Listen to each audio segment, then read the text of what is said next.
नमस्कार बच्चों, एडोबिला point channel में आप सभी का स्वागत है। आज हम करने जा रहे हैं कक्षा 10 के सामाजिक विज्ञान की वर्कशीट नंबर 29। बच्चों, आज हम यूरोप में राष्ट्रवाद का उदय पढ़ेंगे। यूरोप में राष्ट्रवाद के क्रमिक विकास को देखेंगे, किस तरह यूरोप में राष्ट्रवाद आया। निरंकुश शासन पहले चलता था और जिससे जनता त्रस्त हो चुकी थी। उसके बाद कुछ सामूहिक भाव बना राष्ट्रवाद का और राष्ट्रवाद का क्रमिक विकास हुआ यूरोप में। और इसके विकास की शुरुआत 1789 के फ्रांसीसी क्रांति से हुई और इस क्रांति के बाद नेपोलियन का युग आया और उसमें 1804 में उसने एक नागरिक संहिता बनाई। फिर वियना की संधि हुई 1815 में और उदारवादियों की क्रांति 1848 में और जर्मनी का एकीकरण 1866 से 1871 में हुआ और फिर इटली का एकीकरण हुआ 1859 से 1871 में। तो इस तरह से यूरोप में धीरे धीरे राष्ट्रवाद का विकास हुआ और उस राष्ट्रवाद के अंतर्गत लोगों ने निरंकुश सत्ता को हटा करके लोकतांत्रिक शासन व्यवस्था की स्थापना की। इस चीज को हम अपने बुक से भी बहुत अच्छे तरीके से पढ़ लेंगे। आप लोग पढ़िएगा और समझिएगा कि यह क्रमिक रूप में कैसे कैसे हुआ। और फ्रांसीसी क्रांति के आरंभ से ही, जब फ्रांसीसी क्रांति हुई 1789 ईस्वी में, तो उसके आरंभ से ही फ्रांसीसी क्रांतिकारियों ने ऐसे अनेक कदम उठाए जिनसे फ्रांसीसी लोगों में एक सामूहिक पहचान, राष्ट्रवाद की भावना पैदा हो सकती थी। और बाद में नेपोलियन ने प्रशासनिक क्षेत्र में क्रांतिकारी सुधारों को प्रारंभ किया, जिसे 1804 की नागरिक संहिता, नेपोलियन की संहिता के नाम से जाना जाता है। इसके अलावा यूरोप में 19वीं सदी के शुरुआती दशकों में राष्ट्रीय एकता से संबंधित विचार उदारवाद से जुड़े हुए थे, मतलब कि जनता को कितना ज्यादा से ज्यादा सुविधा दिया जाए, इससे जुड़ा हुआ वहां का विचार था। तो सबसे पहले हम लोग यहाँ देखते हैं, कुछ पॉइंट्स दिए हुए हैं कि फ्रांसीसी क्रांति और राष्ट्रवाद। तो यहाँ देखिए, फ्रांसीसी क्रांति और राष्ट्रवाद समय, तो इसमें संविधान आधारित शासन की व्यवस्था थी और समानता, स्वतंत्रता, बंधुत्व जैसे विचार आए और यह विचार इतने महत्वपूर्ण थे कि आज भी हम इनका नाम लेते हैं। और इस पर आधारित विश्व में बहुत सारे देशों में लोकतंत्र की स्थापना हुई और राष्ट्रवाद के विकास को बढ़ावा मिला और लोगों ने एक दूसरे के बीच समान व्यवहार करना सीखा, स्वतंत्रता प्राप्त करने की उनमें प्रेरणा जगी और बंधुत्व, भाईचारा जगा, जिससे कि देश एकता में हुआ और एक सूत्र में बंधा। नया फ्रांसीसी तिरंगा झंडा आया और नेशनल असेंबली का गठन हुआ।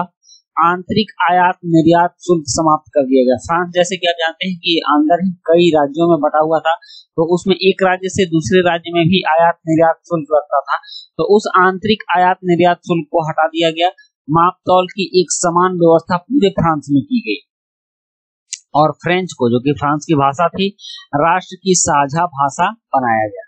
उसके बाद 1804 की नागरिक संहिता, ये नेपोलियन की नागरिक संहिता थी। इन्होंने प्रशासन में सुधार के लिए इस नागरिक संहिता को बनाया था।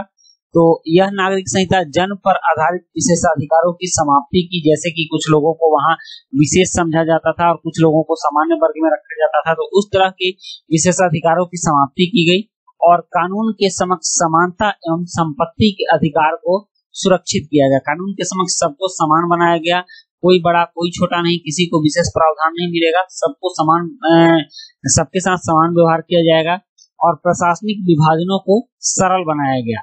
सामंती व्यवस्था को समाप्त किया गया और किसानों की भूदासत्व, भूमि के जो दास बने हुए थे, कि किसानों को खरीद कर भूदास बनाया जाता था, तो उनको और जागीरदारी शुल्कों से मुक्त किया गया और शहरों में कारीगरों के श्रेणी संघों के नियंत्रणों को हटा दिया गया। इसके बाद उदारवादी राष्ट्रवाद का युग आया और राजनीतिक एवं आर्थिक क्षेत्र में उदारवादी राष्ट्रवाद का मतलब होता है कि जनता को बहुत ज्यादा सुविधा देना। तो ये इसके मुख्य बिंदु क्या थे? तो सहमति पर आधारित सरकार, अर्थात राजतंत्र का अंत हो गया और लोकतंत्र का, डेमोक्रेसी का यहाँ से प्रादुर्भाव हुआ, लोकतंत्र की स्थापना हुई और संविधान आधारित शासन व्यवस्था हुई कि जो संविधान में लिखा होगा उसी के जैसा शासन चलाया जाएगा, कोई अपने मन से शासन नहीं चलाएगा। उसके बाद संसदीय सरकार या प्रतिनिधि आधारित सरकार की व्यवस्था की गई। लोग अपना प्रतिनिधि चुनेंगे और वह संसद में जाकर सरकारी कामकाज को करेंगे। विशेषाधिकारों का अंत कर दिया गया और कानून के समक्ष सबको समान बनाया गया। मताधिकार का समर्थन लेकिन सबके लिए नहीं हुआ। वहां मताधिकार का समर्थन हुआ लेकिन सबको मताधिकार का अधिकार नहीं दिया गया। मुक्त बाजार व्यवस्था अपनाई गई और वस्तुओं एवं सेवाओं पर प्रतिबंधों से मुक्ति मिली। तो इस तरह से यूरोप में राष्ट्रवाद का प्रचार प्रसार हुआ और राष्ट्रवाद का को विकास मिला। अब यहाँ कुछ प्रश्न है, जैसे कि सबसे पहला प्रश्न है कि 1804 की नागरिक संहिता की विशेषताओं की व्याख्या। तो पहले प्रश्न का उत्तर आपको पूरा का पूरा यह लिख देना है।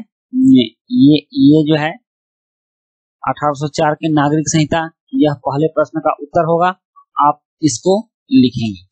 उसके बाद प्रश्न 2 है, प्रश्न 2 है कि फ्रांसीसी क्रांति ने राष्ट्रवाद के विचार को किस प्रकार मजबूत किया। तो फ्रांसीसी क्रांति ने राष्ट्रवाद के विचार को कैसे मजबूत किया,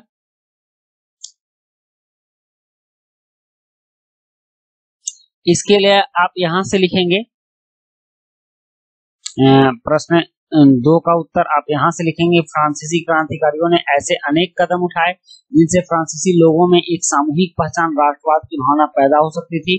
बाद में नेपोलियन ने प्रशासनिक क्षेत्र में क्रांतिकारी सुधारों को प्रारंभ किया, जिसे 1804 की नागरिक संहिता के नाम से जाना जाता है।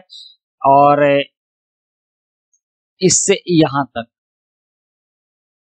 यहां तक लिखेंगे, ये दूसरे प्रश्न का उत्तर हो जाएगा। और उसके बाद है तीसरा प्रश्न। तीसरा प्रश्न है कि उदारवाद राष्ट्रवाद की विशेषताओं को लिखिए। तो उदारवाद राष्ट्रवाद की विशेषताएं यहाँ है। फ्रांस, आप इसको लिखेंगे, इस पूरे पार्ट को, यह उदारवाद राष्ट्रवाद की विशेषताएं हो जाएंगी। और उसके बाद है चौथा कि फ्रांसीसी क्रांति के किन विचारों से आप सबसे अधिक प्रभावित हैं और क्यों। तो इसको देखिए, यहाँ अगर बात कही जाए तो सबसे ज्यादा प्रभावित होने की बात है समानता, स्वतंत्रता और बंधुत्व पर। तो यह चौथे प्रश्न का उत्तर हो जाएगा कि हम फ्रांसीसी क्रांति के समानता, स्वतंत्रता और बंधुत्व जैसे विचार से सबसे ज्यादा प्रभावित हैं। तो इस तरह से आप इन चारों प्रश्नों का उत्तर लिख लेंगे। तो बच्चों, ये थी हमारी आज की वर्कशीट और आज की वर्कशीट कंप्लीट होती है। वीडियो अच्छी लगी हो तो लाइक, सब्सक्राइब, कमेंट जरूर कीजिएगा। मिलते हैं नेक्स्ट वीडियो में। Thank you.